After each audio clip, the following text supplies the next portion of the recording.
Naturo, votre rendez-vous naturopathique. Avec Pauline Burel.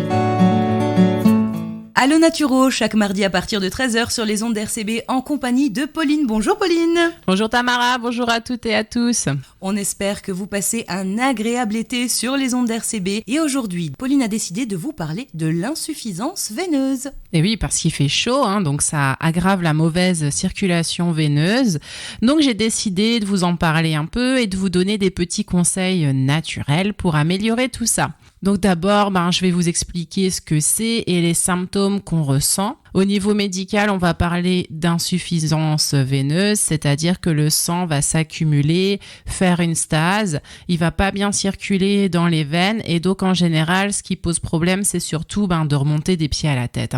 Pauline, est-ce que tout le monde peut en souffrir ? En fait, on n'est pas tous égaux devant ce problème et il y a des facteurs de risque. Donc malheureusement, c'est héréditaire, donc on peut avoir un terrain familial qui est propice aux problèmes veineux. Il y a l'âge. Alors souvent, les personnes ils pensent je suis jeune, mais en fait non, parce qu'on peut avoir justement par exemple ce côté héréditaire et après aussi selon le travail qu'on fait. Par exemple, si on fait un travail où on est debout tout le temps de manière statique, ça aggrave. Voilà. Mais bon, effectivement, l'âge, plus on vieillit, plus le risque augmente. Il y a le genre. Les femmes sont 4 fois plus concernées que les hommes et c'est aussi lié aux hormones. Donc ça peut s'aggraver en cas de grossesse, ménopause ou quand on prend la pilule. Il y a l'insuffisance musculaire et l'excès de poids en fait qui vont faire une pression et qui vont du coup poser un problème au niveau du retour veineux et le manque d'activité physique et ce que je disais, les métiers où on reste debout sans bouger ou alors quand on piétine, qu'on marche pas vraiment en fait. Et du coup, comment est-ce qu'on peut savoir si on a une insuffisance veineuse ? On va avoir une sensation de jambes lourdes, surtout en fin de journée, un inconfort, des douleurs, des fourmillements, des impatiences dans les jambes, des picotements, des sensations de brûlure ou même des sensations de crampes.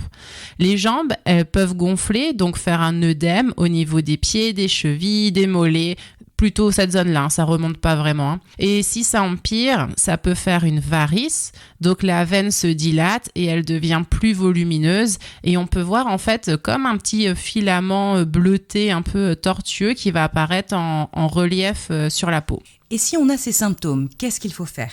Donc, je vais vous donner des conseils naturels. Mais il faut quand même consulter votre médecin qui vous enverra chez un angiologue qui va faire un bilan. Parce qu'une insuffisance veineuse peut avoir des complications graves si on ne la soigne pas correctement. Donc, il peut y avoir l'apparition des varices, il peut y avoir des lésions de la peau. Donc, ça peut faire de l'eczéma, des démangeaisons, parce qu'en fait, la peau, elle n'est pas bien irriguée.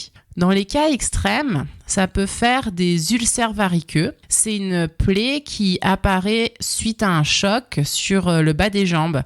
Donc la pression du sang qui stagne va faire exploser la peau et faire une plaie assez importante. Et donc après, pire encore, le dernier stade qu'on veut absolument éviter, c'est la thrombose veineuse. C'est une phlébite, c'est-à-dire un caillot de sang qui bouche la veine. Et si elle est profonde, ça peut dégénérer en embolie pulmonaire. Donc les signes de phlébite: douleur, rougeur, chaleur, gonflement au niveau de la jambe et les signes d'embolie pulmonaire, c'est essoufflement soudain, douleur à la poitrine, éventuellement cracher du sang.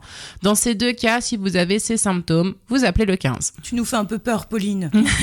Et oui, bien sûr, comme ça, je suis sûre que j'ai toute votre attention maintenant pour écouter mes solutions naturelles. Non, mais surtout, allez voir votre médecin si jamais vous avez un terrain comme ça, juste pour faire un bilan et être tranquille et mettre le niveau de soins au bon endroit en fait. Donc si on est juste à un stade léger d'insuffisance veineuse, qu'est-ce qu'on peut faire ? La première chose qu'on va vous proposer, ce sont des bas de contention. Donc il existe des chaussettes, des bas auto-fixants qui vont jusqu'en haut des cuisses ou alors des collants. Donc vous allez me dire « Oh non, je veux pas mettre ça fait grand-mère, l'été ça donne chaud, etc. » Bon, d'abord, je pense qu'il ne faut pas avoir honte d'un besoin médical pour son bien-être et pour sa santé.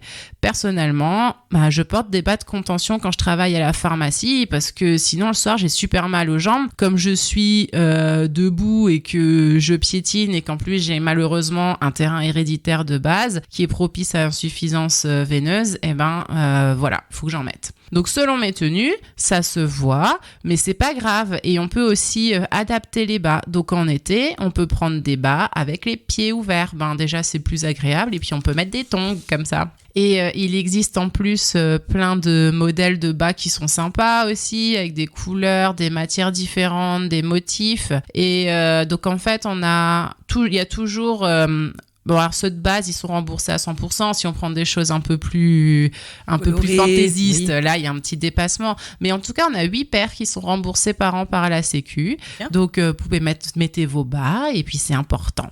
Ensuite, il y a des petites habitudes qui sont faciles à mettre en place pour aider la circulation. Il y a le brossage à sec, dont on a parlé. Ouais, tout à fait, dans une émission précédente. Donc, on peut aussi le soir surélever ses jambes et finir sa douche à l'eau froide en partant des chevilles jusqu'au bassin. Alors, c'est pas obligé d'aller plus haut, mais pour la circulation, comme on a dit, la stase, elle est surtout vers le bas. Donc, le froid, en fait, il va faire une contraction des vaisseaux et favoriser.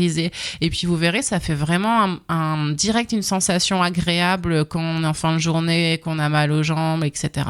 Évitez aussi les vêtements trop serrés. Essayez de rester au frais, ça on fait ce qu'on peut. Évitez de rester trop longtemps, soit assis, soit debout sans bouger. Et il faut bouger parce que quand on marche, en fait, ça fait comme une pompe qui renvoie le sang vers le cœur. Mais sinon, on peut aussi faire de la natation et du vélo qui sont aussi bénéfiques parce que le tonus musculaire, en fait, il va favoriser le retour veineux.